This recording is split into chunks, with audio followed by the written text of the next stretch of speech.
It's almost a year now, end of August of 2019 to be exact. I moved to an apartment in a different city because my mother, who I lived with in my hometown, passed away from cancer. I've moved here with my long-term boyfriend and one other roommate, who has been a good friend of both of us since before we had even started dating, in fact. We all absolutely love it here. The location is great. It's a 15-minute bike ride to and from my university, and it's located at a square with a grocery store, a drugstore, lunchrooms, all that stuff. So we pretty much have everything we could possibly ever need to survive within walking distance. However, after just a month or two of living here, someone has started to ring my doorbell at exactly 11:05 p.m. semi-regularly. Sometimes every day, sometimes every other day.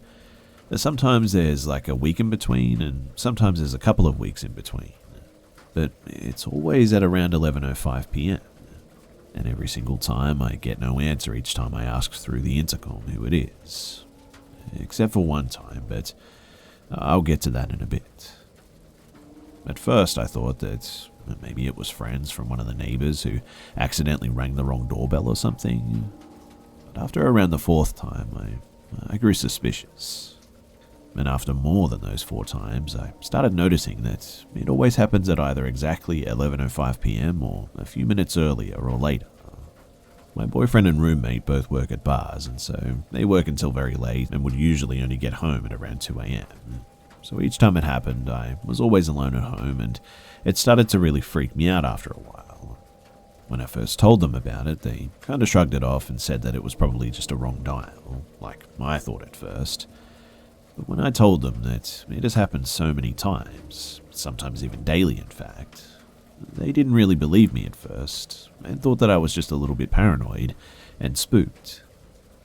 However, one night when the doorbell rang again, I answered the intercom asking who it was, like I always do. But this time, I heard very heavy breathing. I was thoroughly spooked at that moment. I was again home alone and kept asking who they were and what they wanted. I couldn't make up my mind from the breathing if it was a man or a woman too, but I heard a sort of strange mumbling or whispering, and then it just was dead silent. They appeared to have just left. I had put my apartment door on a double lock after that because I was really scared and really spooked out. Thankfully, my roommate got home a little earlier that night, around 30 minutes after the doorbell rang, and he could tell how upset I was. Now, with the coronavirus and all, my roommate and boyfriend aren't actually able to work anymore, and they too now have also witnessed the frequent door ringing at 11:05 p.m., so they now believe me and agree that it's really odd and very creepy. We also have a balcony that looks down at where our apartment building's main front door is, but because there's also a shop right underneath us that always has those curtains or roof things out, the view to the door is sort of partially obscured. Every time our doorbell rang, me, my boyfriend, and my roommate would go to the balcony to see if we could see anyone, but we never could. I've also asked my neighbors from my apartment building if their doorbell also gets rang so often, but the ones that I've asked all said that that's never happened to them. So 2 weeks ago, my roommate decided to do some investigating and went outside our apartment building at 11 p.m., standing across the street and pretending to have a smoke while keeping an eye on the door. He said that he did see a man who looked kind of suspicious wandering around our apartment building, who slowed down his pace significantly as soon as he approached our door, but when he spotted my roommate looking at him, he quickly walked away. We obviously aren't 100% sure if that is the door ringer, but that was very, very suspicious. Our doorbell hasn't rung at night since that day too, and I'm hoping that maybe it will stop now, but I guess there's always the possibility that it will continue again, perhaps in a few weeks.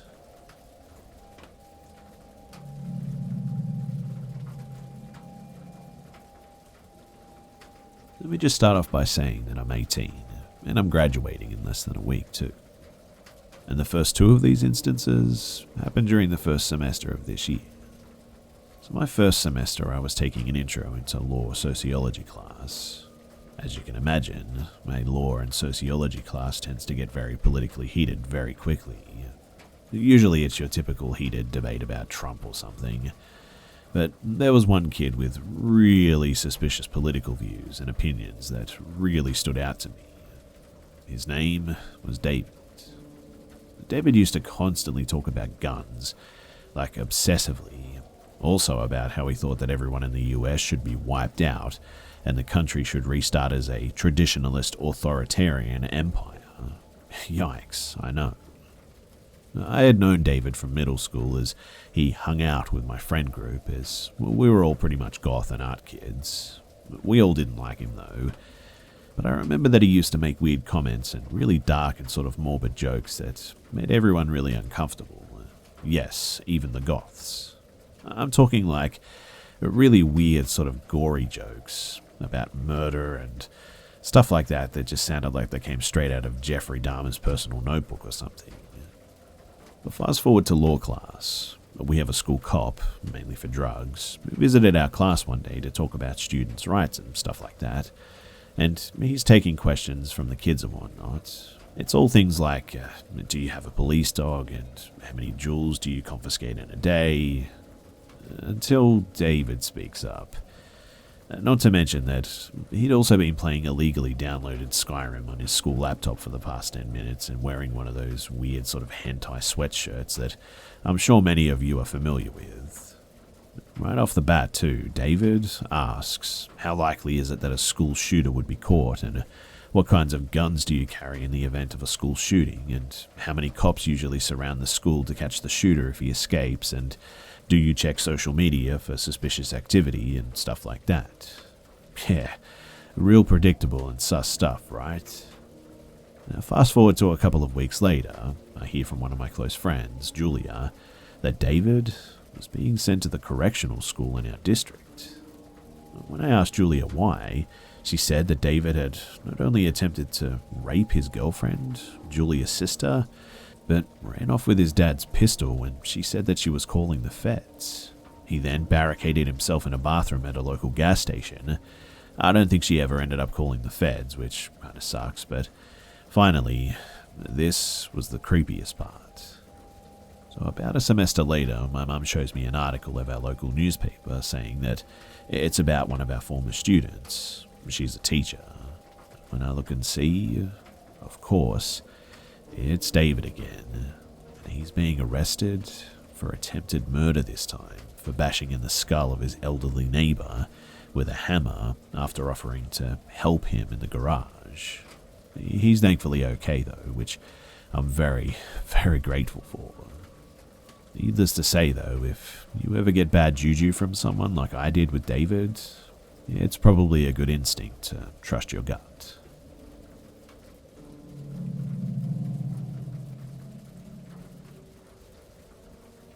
I grew up a latchkey kid, parents not home until after 5 and so on.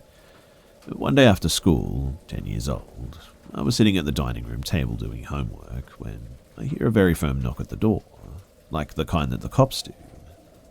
Our elderly neighbour knocked like this when he would come over for whatever reason, so I got up to answer, assuming that it was him. I was very much taught and learned and trusted by my father to have access and use my shotgun if ever necessary for self-defense as well. I was also as well versed in self-defense, as much as a kid could be, I suppose, and uncommonly fearless at that age. So I opened the door to reveal what appeared to be an 8-year-old boy with sandy blonde hair, looking straight down. He was wearing a yellowish but sullied shirt under a grey zip-up hoodie, which was really dirty as well. It was late spring in the south. I knew most nearly all the kids our age in our neighbourhood and from our school as well, but I just didn't recognise this kid at all. Not relegating myself as the pinnacle of knowing everyone, I figured that he was just a friend of one of my neighbourhood friend's little brothers or something. So I said to him, "Hi, can I help you?" And with a very assertive tone, he said, "Let me in. I need to eat something." Baffled by this kid's gall, I said, "Do I know you?" When this time he barked the same thing with a little more gusto. The effect, though, was sort of flat and then empathic, reasoning and then flat again. Something was just really weird about this kid. So I asked him if I needed to call his mum or anything, and same answer. So then I asked if he was friends of so-and-so, but no response.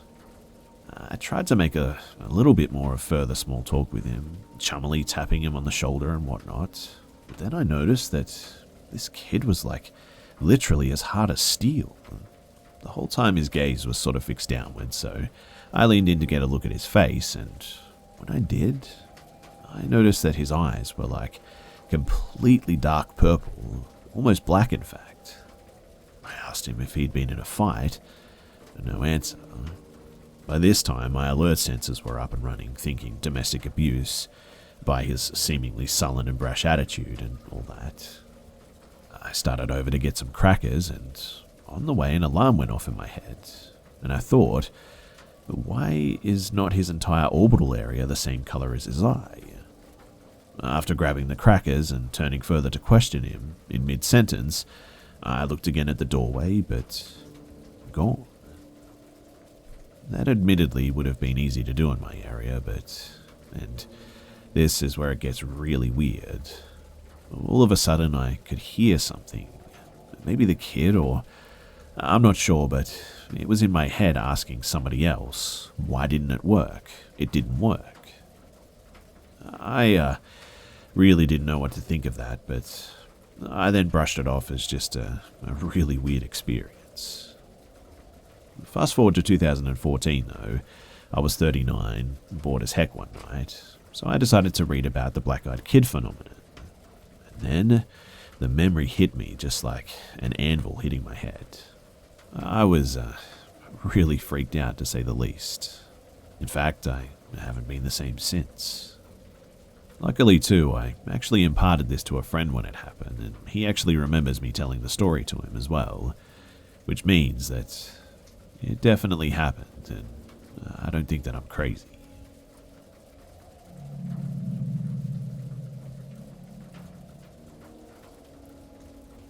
So this happened around 4 months ago, and I'm a 14-year-old male. We have a Burmese mountain dog called Ava, who is 2 and weighs around 120 pounds, so she's really big. She's a quiet and a pretty lazy dog, but also seems to be alert pretty much at all times. So one night, my parents were out for dinner and left me at home with Ava. I was downstairs just watching some TV, and my lounge is right next to the front door. Around 8 p.m, the door rang, and I opened it to see a guy in fairly plain clothes, just standing there, and he told me that he had a delivery here. I was confused because, well, he didn't look like a delivery driver to me, and he didn't have any parcel either.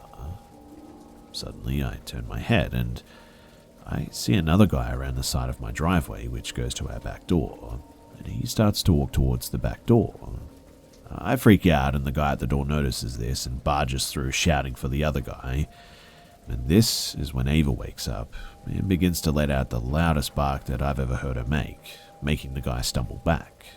She rushed towards him and jumped up, grabbing his shoulder and literally throwing him out the door pretty much. His buddy came along but saw Ava and just hightailed it out of there. The other guy managed to slip out of Ava's grip and ran down the road, and I managed to get Ava to stay, so I didn't lose her, and they got away. I was so shook up that I rang my parents and then the police, and I gave them a statement. Safe to say that Ava got plenty of treats from then on, and these days I always keep her nearby when I'm on my own.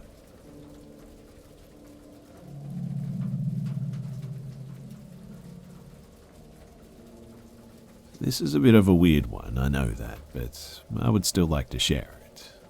It happened to me when I was around 12, and I still get chills just thinking about it too. So I was sitting in the backyard of my grandparents' house. All family were inside. From around the side of the house, a child began skipping past me right in front of me, probably about 3 meters away. But this child was see-through, although it had sort of a bubble-like appearance. It had a golden outline too, and I still remember the detail of the outline between its fingers. It skipped away and slowly faded. I went back inside, really confused. I told my mum later that night before bed, and she mentioned that she's had many paranormal experiences in my grandparents' house too. My grandparents did unfortunately lose a child at a young age, so I always thought that it just could have been her. But another weird thing about it was the figure skipped in a way that was almost identical to my sister. She was only a child at this point too. Could I have witnessed some form of a shadow of a memory, or possibly a parallel universe overlapping with ours where my sister was skipping? Whatever it was, I'll never forget it. Glitch, paranormal, or a 12-year-old's brain just playing tricks. What do you think?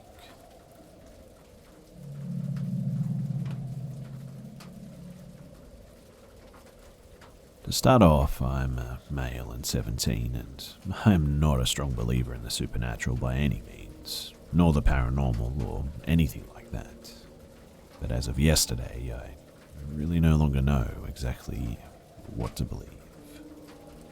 You see, I can recall vividly an experience that I had when I was 7 years old, which I always just believed to be an episode of sleep paralysis.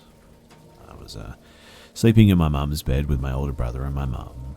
At night, the room was quite dark. However, the curtains still let some moonlight in, so I could easily make out the shapes of objects within the room. And I remember waking up in the middle of the night one night and seeing a woman just standing a couple of meters to my right, facing me, wearing a long and flowing white dress, almost like a bridal dress maybe. I was frozen for a few seconds, which to me felt like an eternity. I couldn't speak, couldn't breathe, until suddenly I was screaming at the top of my voice and breathing heavily. My mum and brother woke up immediately. My brother went back to sleep, but my mum stayed up comforting me and asked me what had happened. She held me tightly, so I cried myself back to sleep eventually, and after that I had a very sleepless and pretty much restless night. Yesterday, we were watching a couple of videos that we had made back at that house, reminiscing of those times together as a family. I asked my parents if they remembered the aforementioned event, and described it once again to them. My mum then told me something that she had never told me before. She said that she didn't want to say anything at the time, but now that it was long behind us, she felt that it was fine to tell me. Because, on the night of the incident, she claims to have seen the same woman. The reason she asked me what I had seen was that she had also seen something in the corner of the room, and when I described what I had seen, she knew that she saw the same woman, the same dress, in the same corner of that room.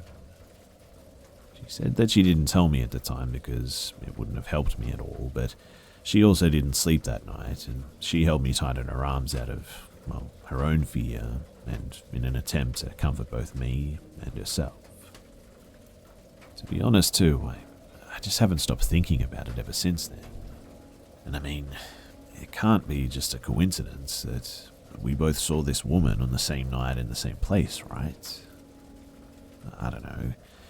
But what do you guys think?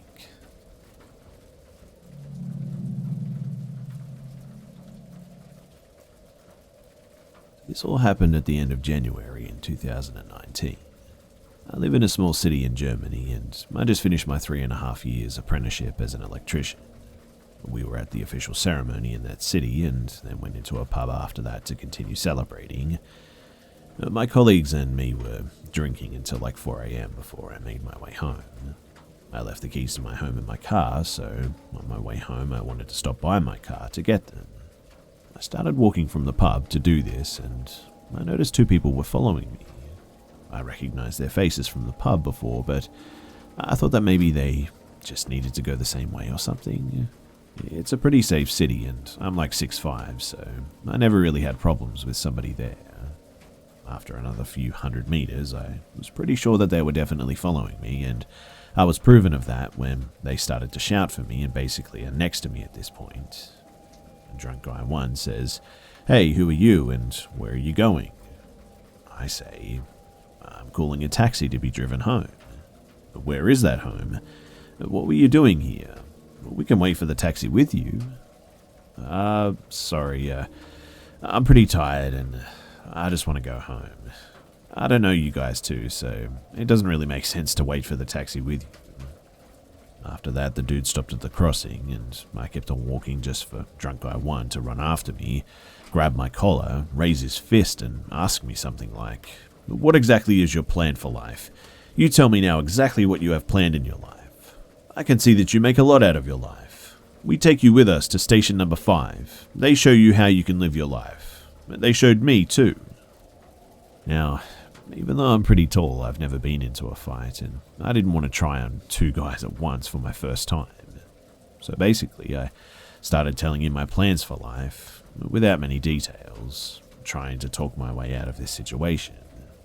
To my relief, the other drunk guy, number 2, started telling drunk guy number 1 that I have a plan for my life and that he doesn't have to worry about my future until guy number 1 let loose of me and hugged me after like 20 minutes of this encounter. I had 110, which is like 911 in the States, typed into my phone, but also didn't really manage to call them. In the end, I managed to get home safe without much damage, and I guess it was just some misled soul that, in his drunk mind, thought that he would help someone. But I'm pretty sure the encounter could have gone a very different path pretty quickly if I hadn't handled it the way that I did. I've stopped going longer distances like that alone at night now, since I really don't want anything like that to happen again. Anyway, I hope you guys are doing alright out there and have a great day. Stay safe.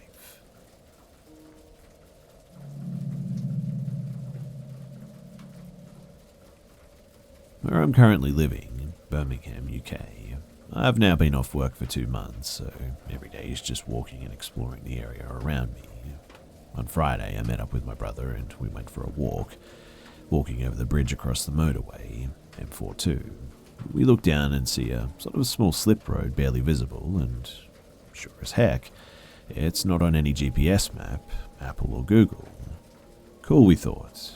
So we head down to have a look down there. It's a public road, no entry signs. Around 2 minutes in, my brother says, "Hey, I keep seeing those things up there. What are they?" I look up and he's pointing straight up at what looks like a camera obscured by man-made foliage. We walk back a little bit and there are loads of cameras monitoring every section of this area. Another 2 or 3 minutes down the road and a cyclist comes from ahead towards us, an older woman around 45 or 50 I would say, with greying blonde hair and a blue summer dress on. She stares at us as she cycles past. We watch behind us as she goes past, and about 100 meters away she stops, turns the bike around and just sort of stares at us. We think that she's probably just a weirdo, so we walk on. Another couple of minutes go by and a man walks past carrying a dog lead in one hand and a stick in the other. But the strange thing is that there's no dog though. Not one went past, none behind him.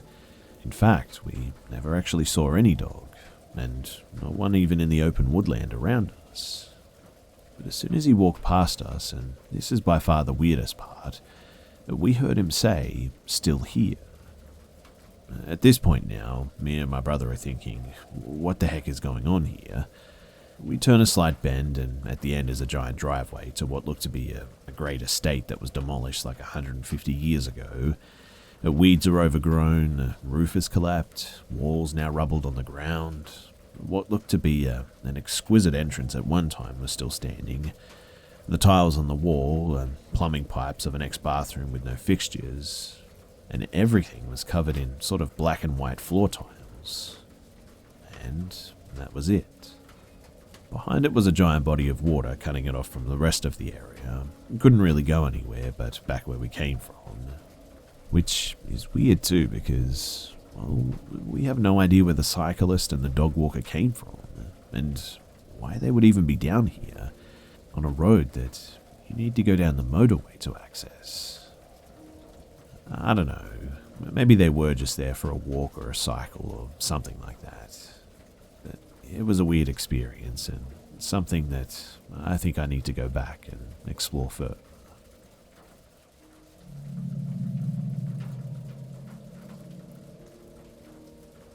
I'm from Mexico, and this is the story of my old house.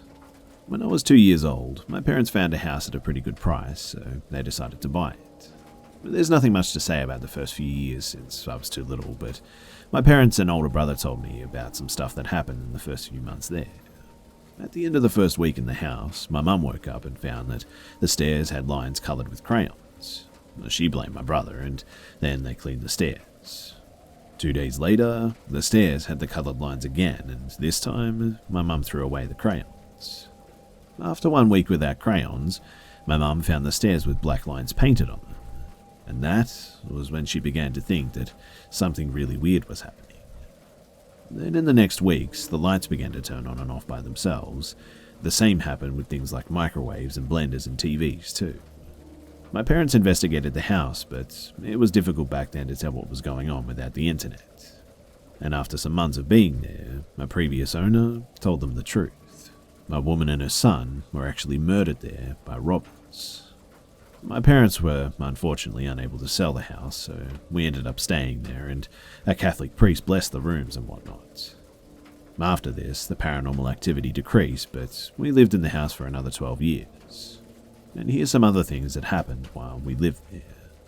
So, when I was 12, I was eating with a friend. We were in different angles. I was looking to the TV, and he was looking to the kitchen, and then the conversation went like, "I didn't know you had a little brother." "Yeah, he's a baby. He's upstairs right now." "No, I'm talking about the kid that was running into the kitchen." "What? What kid?" By then, almost every member of my family, except for me, had seen the kid. That's always how we referred to the ghost that looked like a kid as well. I turned around and he was running to the laundry room, so I immediately went there, but I didn't find anyone. My friend got really scared too, so he just went home at this point. Another thing that happened was when I was 14, I used to wake up in the night with just screams, and then I began to hear voices of conversations of kids or older people from behind me, and the first time I thought it was my brother, but when I turned around, I just saw him sleeping and there was nobody else in the room. Things like this would happen a lot too, and I don't know the exact number of times that it happened, but maybe more than 15 times if I had to guess. When my little brother was 5 too, I was actually babysitting him in the house alone, and he asked me, "Hey, can I play with the other kid?" "Which kid?" "The kid in your room." I went there, and when I looked inside, my old toys were just strewn about the floor, just everywhere, and nobody was there. My brother, though, told me that he saw him when he got upstairs, and I didn't see anything.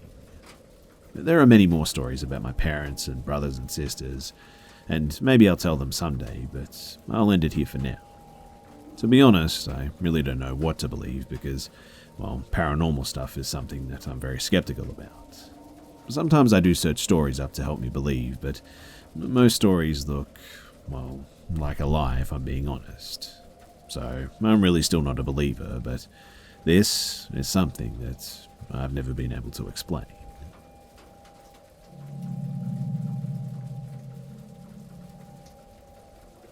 This just happened to me as I was getting ready for bed about 30 minutes ago.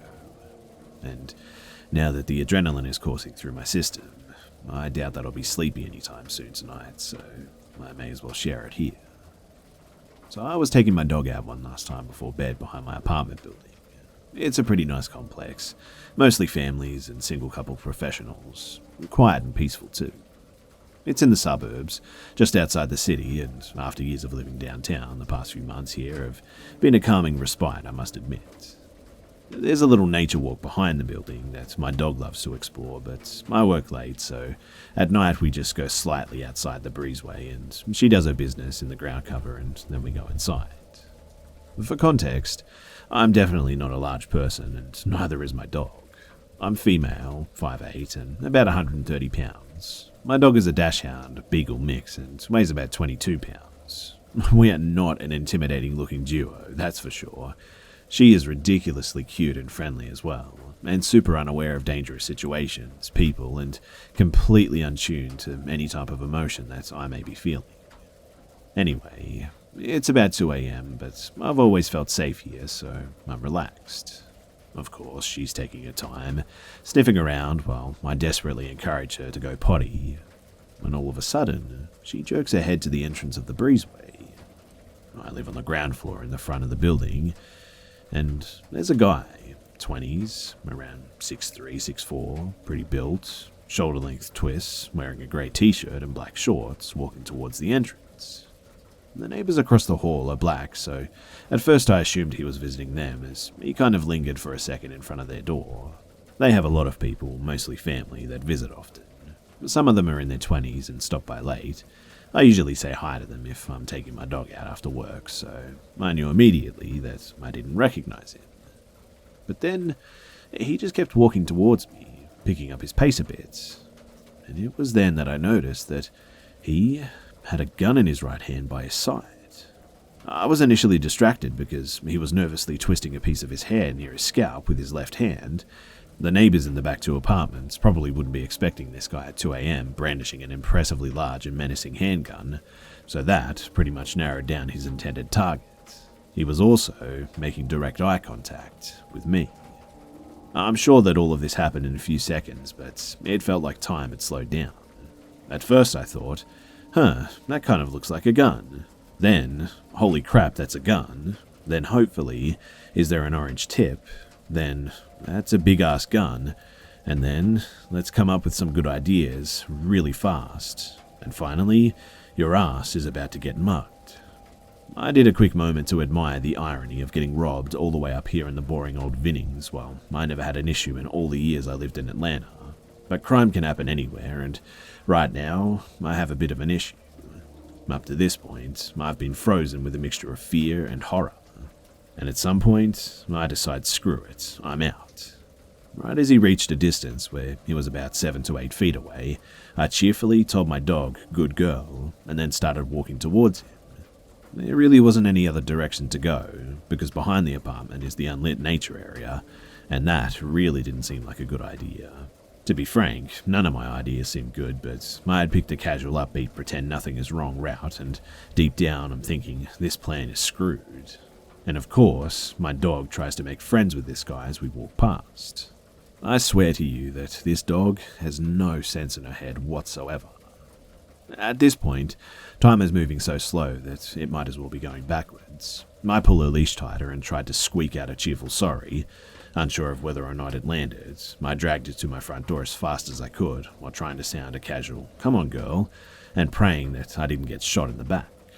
And turning my back to that dude was honestly one of the scariest things that I've ever chosen to do. He only said one thing too as we passed. He said, hi puppy, and that was it. I didn't look back and just dragged my dog inside and locked the door pretty quickly. I am very thankful too that he didn't try to follow me inside.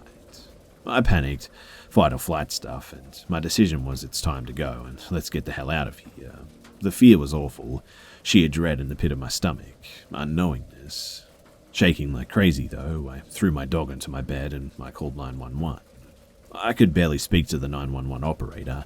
I was so scared with the irrational thought that he might hear me calling through the door. The cops were out about 10 minutes later, though, to look around and take a report. They were definitely concerned and asked a lot of questions, but there wasn't much else that they could do. Oh, and by the way, the courtesy officer that lives here is also a detective and asked me about the incident. He said that the description of the guy actually matched someone who's suspected of a few crimes in this area. He was kind of vague on the details, but said that he would bring a photo by to see if he looked like the same person. And needless to say, I've spent the past few days on edge.